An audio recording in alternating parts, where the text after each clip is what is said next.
On March 23, 1997, an elderly couple were driving down a rural BC road when they came upon a gruesome scene. A blood-soaked woman, wounded and desperately waving the car down for help, a handcuff still dangling from her wrist. The couple would take the injured woman to the hospital where she'd be treated for multiple stab wounds. Her injuries so severe she was partially disemboweled.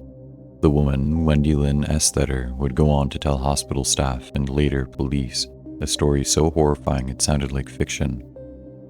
Her story would pull the curtain on the biggest and most vile serial killer in all of Canadian history. Vancouver, British Columbia, is known to be one of the prettiest places in the country.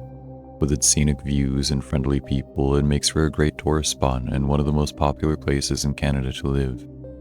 Ranking 5th in 2023 for the world's most livable cities, and 10th on the list for the safest cities in the world, Vancouver has many beautiful attractions and things to do, from visiting Stanley Park to participating in the annual New Year's Day polar dip at English Beach. Though in 1996, a new source of entertainment would be opened for the citizens of Port Coquitlam, one of Vancouver's 21 municipalities. Robert William, or Willie Picton, born 1949 to Leonard Francis Picton and Louise Helen Arnall, was raised on his family's pig farm in Port Coquitlam. Robert was said to be a really strange character who'd exhibit strange behavior, though that was a given with his traumatic upbringing. His father wasn't involved in bringing him or his brother David up, so the responsibility fell solely on their mother. She made the boys work long hours on the farm, even on school days, and so they often stunk of manure and dead pigs. They were also not allowed to shower growing up, only being allowed to use a bathtub, and so Robert became afraid of showering.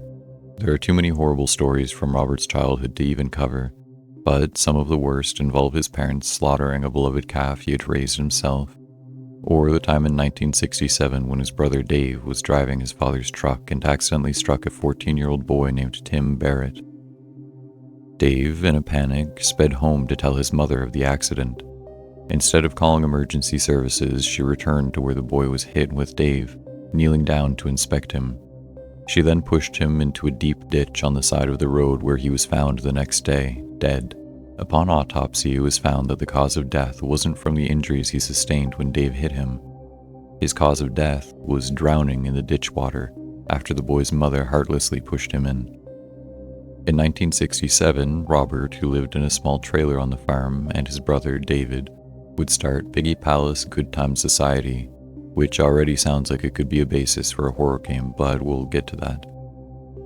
It was a federally registered charity with an alleged mandate to raise funds for service organizations through holding events like dances or live shows, but in reality it was just a bunch of people crowding into an old slaughterhouse to listen to live music and do drugs. It was riddled with drug use, bikers, and sex workers. During the time it was open, many people attended, with almost 2,000 people joining some parties. Some attendees included Mayor of Port Coquitlam, Scott Young, and many off-duty policemen. Despite the many reports of loud noise and rowdiness made by neighbors and the obvious drug use, authorities didn't shut the Piggy Palace down for many years. Robert would often collect sex workers from Vancouver's downtown east side, which is known for its rampant open drug use, homelessness, poverty, and prostitution. He'd offer drugs or alcohol to the women and bring them back to his farm, either for his raves or just for himself. At the time, many of the girls and women working in the sex trade were from outside of Vancouver and hadn't been in contact with their families for a long time.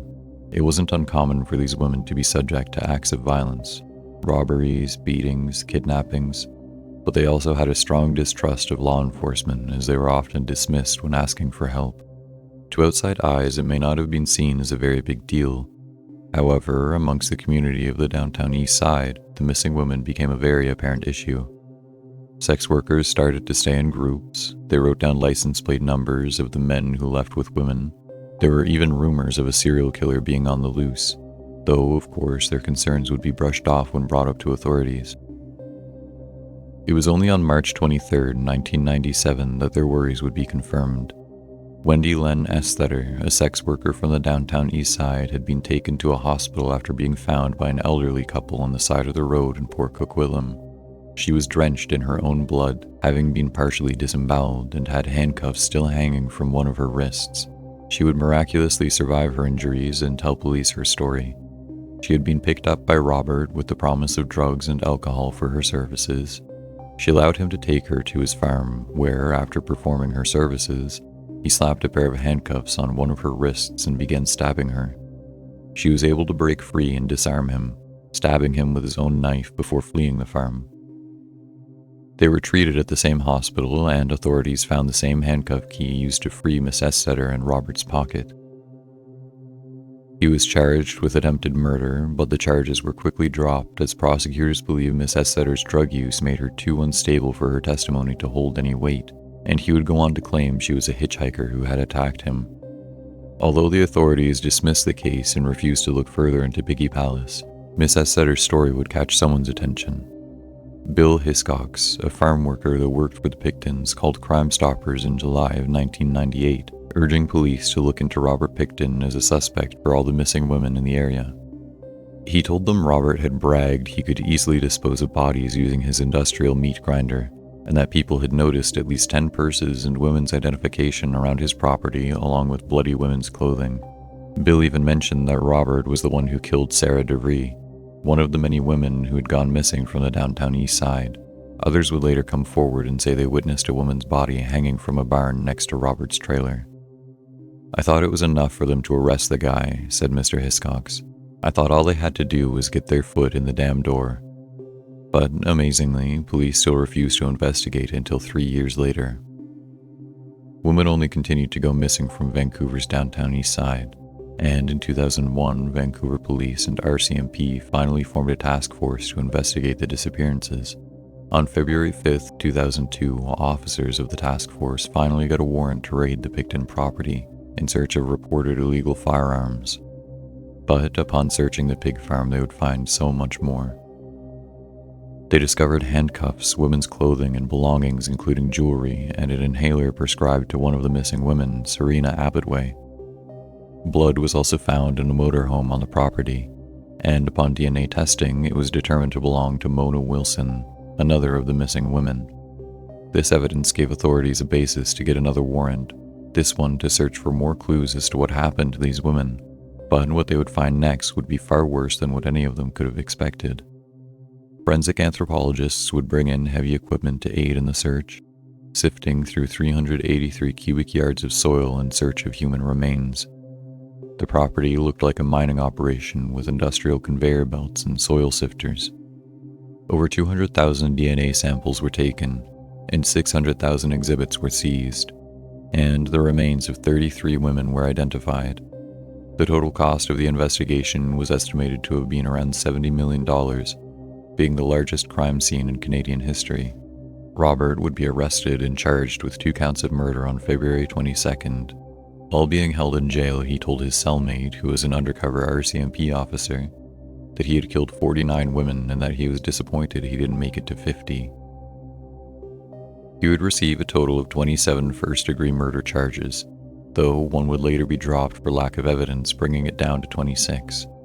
During his trial on January 22, 2007, the court was shown the disturbing contents of Robert's trailer home. This included night vision goggles, a revolver and ammo, a syringe with 3 milliliters of a blue liquid, and 2 pairs of handcuffs. One where Scott Chubb, Picton's friend and the man who initially reported his illegal firearms, saying Robert had told him a good way to kill a woman with a heroin addiction was to inject her with windshield washer fluid. The second tape was of Andrew Bellwood, an associate of Robert's, who said Robert spoke to him about killing sex workers. He said he would handcuff them, then strangle them. He'd later bleed these women and gut them before feeding their corpses to his pigs. On March 10, 2004, the government revealed that Robert may have been grinding up women's bodies using his meat grinder, and he may have mixed it with pig meat that he then would sell to the public. After all of this, on December 11, 2007, Robert Picton would only be charged with 6 counts of second-degree murder and be sentenced to life with no possibility of parole for 25 years. In February of 2024, Robert became eligible to apply for day parole as Canadian law allows for criminals charged with second-degree murder to apply for a day parole 3 years before they can apply for full parole. Though, fortunately, he never would go on to apply. On May 19, 2024, while being held in the Port Cartier institution in Quebec, Pickman was attacked by another inmate, resulting in life-threatening injuries. He was airlifted to a hospital to receive treatment, but on May 31st, Pickton would die at 74 years old, finally putting an end to this gruesome chapter in these victims' families' lives. For me, it's a good day. He's a psychopath, he had no soul in his body, and he's exactly where he belongs, says Michelle Pinot, a mother of one of the murdered women. The amount of times this man should have been stopped is aggravating, to put it lightly. He preyed upon vulnerable, underprivileged women, and when these women's friends and loved ones reached out for help, they were brushed off so carelessly.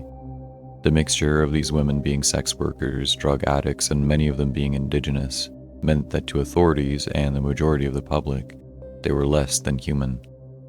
These women were friends, mothers, daughters, nieces, and aunts. Many have come forward to apologize for not taking their disappearances seriously, but if they ever truly cared, the list of names I'm about to read you would be so much shorter. These were the 26 women confirmed to have been killed at his farm. Serena Abbotsway, 29, Mona Lee Wilson, 26, Andrea Joeyberry, 22, Brenda Ann Wolfe, 32, Georgina Faith Poppin, 34, Marnie Lee Ann Frey, 24, Jacqueline Michelle McDonald, 22, Diana Rosemary Rock, 34, Heather Kathleen Bottomley, 27, Tanya Hollick, 23, Sherry Lee Irving, 24, Igna Monique Hall, 46, Tiffany Louise Drew, 27, Sarah Jean DeVry, 29, Cynthia Cindy Felix, 43, Angela Rebecca Jardine, 27, Diana Melnick, 23, Deborah Lynn Jones, 42, Wendy Crawford, 43, Carrie Lynn Koski, 38, Andrea Faye Borhaven, 25, Carol Louise Ellis, 25, Mary Ann Clark, 25, Yvonne Marie Bone, 33, Dawn Teresa Cray, 42, and one unidentified Jane Doe, though there are likely many more names missing from this list that will never be known.